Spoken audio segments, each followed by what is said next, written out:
Jamahal Hill takes on Glover Teixeira tomorrow night at UFC 283 for the vacant light heavyweight championship. And in this video, I'm going to be breaking down the only loss in his record, which is to Paul Craig. Now, the reason I'm breaking this down is because Jamahal Hill's grappling is one of his biggest weaknesses, and Glover Teixeira's biggest asset over Jamahal Hill is the grappling.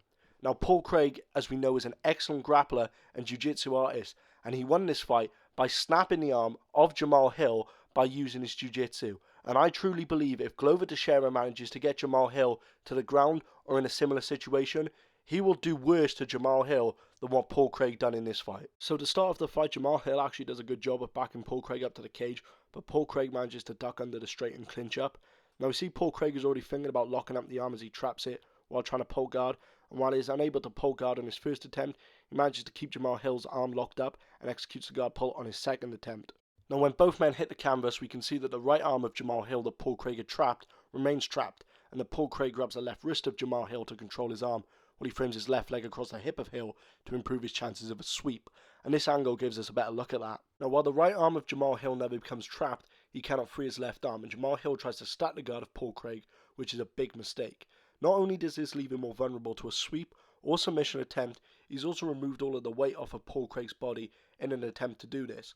Now while Jamahal Hill attempts to remove himself from Craig's guard, Craig moves his right leg to the hip of Hill and tries a triangle, and while he's unsuccessful in completing it, he manages to sweep Hill with the left arm still trapped. And while this isn't where the break took place, we see Jamahal Hill's expression on his face change to visible discomfort. Now very briefly, Jamahal Hill does get his left arm free, but during the burst in which he tries to get up, Paul Craig re-enters a full guard position and looks for the same position he had at the start, where he has the left arm trapped and his right leg across the body of Jamahal Hill. Now Jamahal Hill does manage to get some sort of base once again in an effort to stand up, but his right arm is also trapped this time, and Craig positions his body so his right leg will wrap around the left arm and make a lock over the trapped right arm as Hill's base falls, and this is exactly what happens, as Jamahal Hill ends up falling and rolling into an armbar position which Paul Craig already has a hold of. And as they continue to roll, we can sort of see Hill start to tap, but not really because he had that dog in him, and this is where Jamahal Hill's arm is ultimately broken.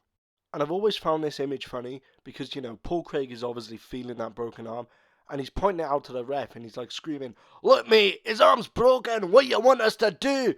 But the ref just turns into prime Mario Yamazaki and lets the fight carry on.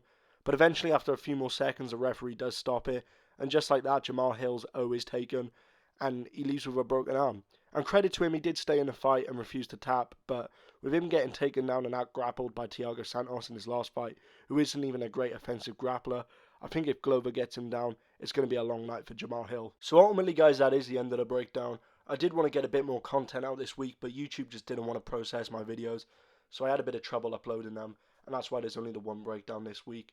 Hopefully, when the UFC comes back, Derek Lewis vs Spivak, we'll have some more breakdowns and more videos coming out. But ultimately, that is the end of the breakdown. Don't forget to like, comment, share, and subscribe. Hopefully, the Bear Jew gets the win on Saturday. Hopefully, you're looking forward to the fight as much as me. Protect yourself at all times, and I'll see you in the next one.